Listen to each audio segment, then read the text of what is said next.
Good afternoon. Welcome back. I'm doing kind of a special episode here that I thought would be fun. It's going to be a four-part series. Going to be reviewing the 1990 Maxx series. So this set is 35 years old this year. I wanted to do a couple years ago with the 88-89 Maxx. I may have started with the 88, I don't recall. But I do want to go through with the 1990 Maxx set. It's one of my favorite sets. So let's go ahead and dive right in. So here's the first 50 cards of that set. I really like this design. It does scream 1990s here with your bright neon border there. I don't like the black border or the black edges because they are prone to chipping. And it is a very, very matte finish. I do like the backs of the cards because I'm a stat guy. I'm a numbers guy. So I always enjoyed this because this was before that we had internet back in the day. So it was always nice to catch up on a lot of the driver's stats. Maxx did provide a little area here for drivers to sign if they so choose, and does have the vitals there with all your different drivers as well. Now this is a hand collated set that I put together from our cards out of the 1990 Maxx box that we ripped over the course of probably about a year over on the Fast Packs. I don't want to say Fast Packs channel, but over on the Fast Pack series. So let's go ahead and get started here. And a lot of these will have the drivers and their uniforms from the previous season. So obviously Terry Labonte, card 1, he was driving for Richard Jackson this time. 1990 Maxx did come out with an update set that did have, or they did have some corrected versions and such, but we're just going to focus on what was pulled out of the, I believe it was the third printing of that box. So we have Terry Labonte, pictured here driving for Junior Johnson, but in 1990 he drove for Richard Jackson. Ernie Irvan here, still pictured driving for DK Ulrich's team. In 1990 he started with Junie Donlevy and ended up with Morgan McClure. There's an iconic photo. I always like that card. Dale Earnhardt. Looks like a Charlotte trophy, so that could be... Well, he didn't win the 689. I'm trying to figure out where he won in 89, where this photo might be, but it is a nice photo. Phil Parsons started 1990, ran the first 3 races with the Kodak car, so there you see him with the Kodak merch on, I guess, but was released after the 3rd race of the season. Ricky Rudd drove for Rick Hendrick in 90, but in 89 was with King Racing and Kenny Bernstein's team.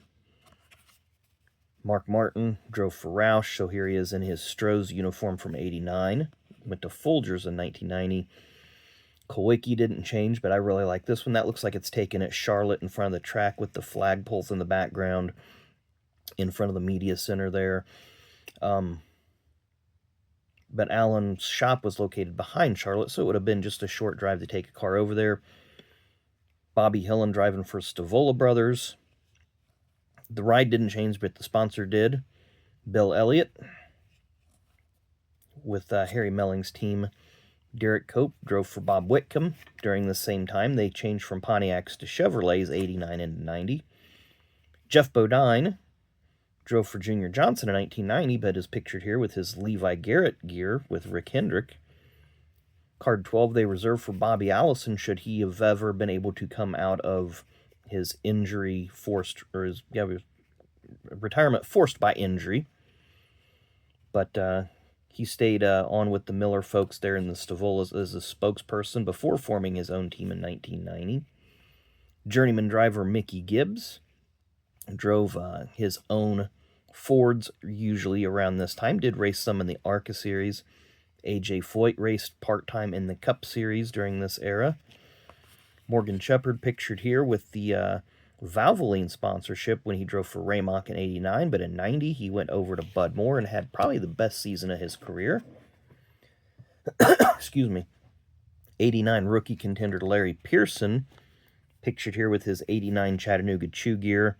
1990 drove a couple races for his dad's team before it folded and ended up landing at Larry Hedrick Motorsports about halfway through the season. DW, 89 to 90, nothing changed except he had that bad crash at practice in July at Daytona, was out for a few races with a broken leg. Cale Yarborough was the owner of his team in 1989. Dale Jarrett drove his car number 29 with Hardee's, as you see. 1990, they switched to number 66 with Dick Trickle driving and Phillips 66 as sponsor. Crew chief here, Barry Dodson. You see Jimmy Spencer's car rolling by in the background. Barry was crew chief at Blue Maxx Racing. There's Bob Whitcomb, owner of the Purelator number 10 car. We mentioned him earlier. Neil Bonnet drove for the Wood Brothers in '89 and started off in '90 before he got injured with a basically career-ending head injury, but he would make a recovery later on. Rob Moroso, the '89 Busch champ and '90 Cup Rookie of the Year. Of course, he was involved in a fatal highway accident near the end of his rookie campaign that took his life as well as another person. Another journeyman driver here, Eddie Beerswale. This is what I like about these late 80s, early 90s sets. You get a lot of drivers that they didn't get much attention otherwise, but Eddie was a steady driver, never had a top ride, and has one top 10 finish in his Cup career. Cliff Champion, crew chief for several different drivers.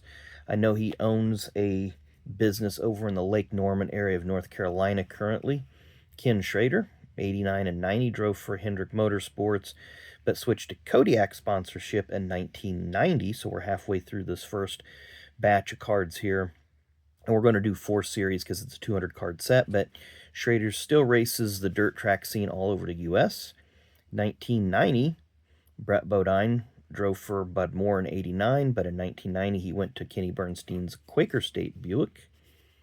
Rusty Wallace being interviewed by TBS Sports, '89 Cup champ. Davey Allison, no changes from '89 to '90 except paint scheme.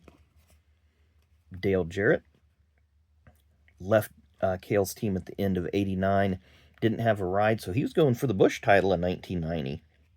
And had Neil Bonnet not got injured, he likely would have been the Busch Series champion in 1990 because he had a very, very strong start.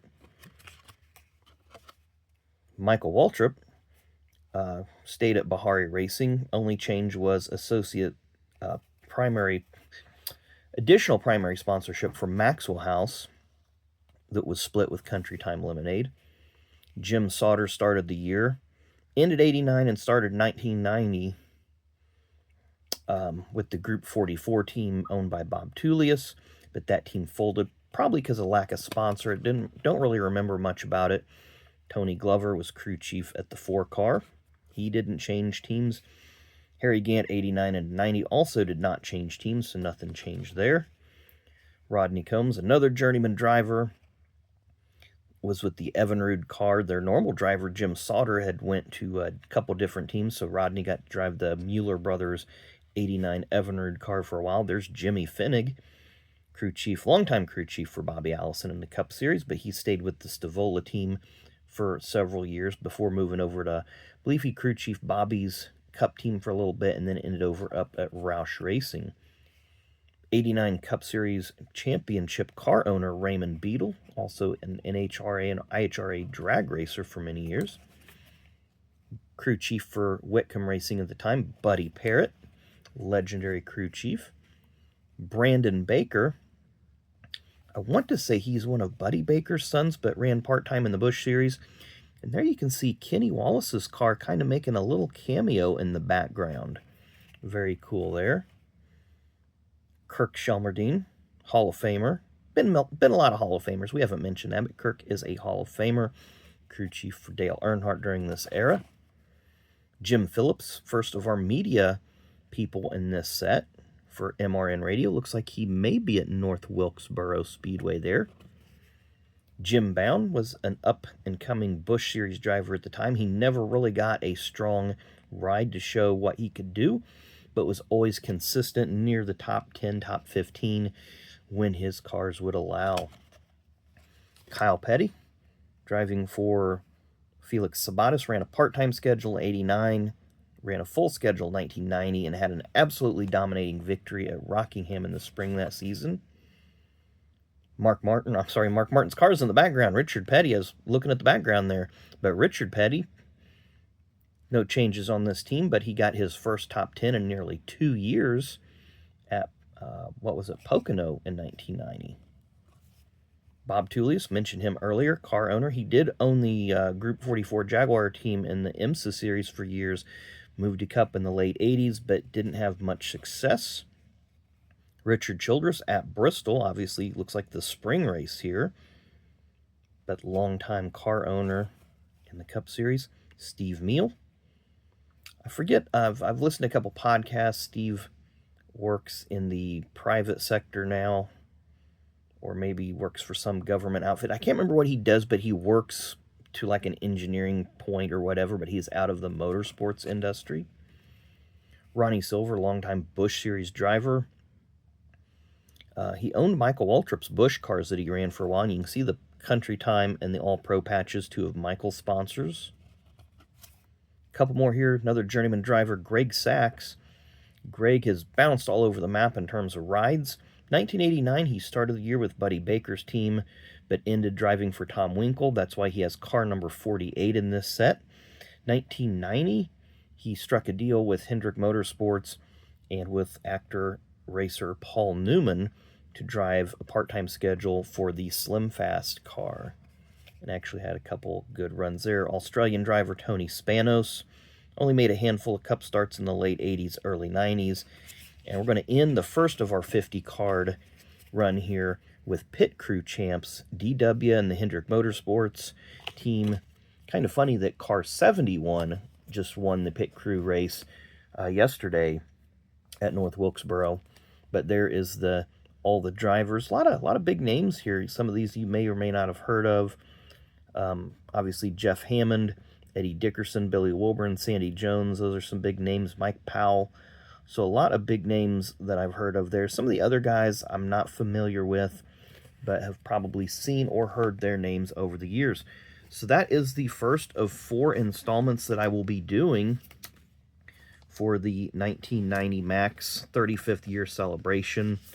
Like I say, I miss sets like this because I always thought they were really, really important in building where we've got to now. But I hope you enjoyed the video, so hit that like and subscribe button on your way out. As always, thanks for watching, and we will see you later.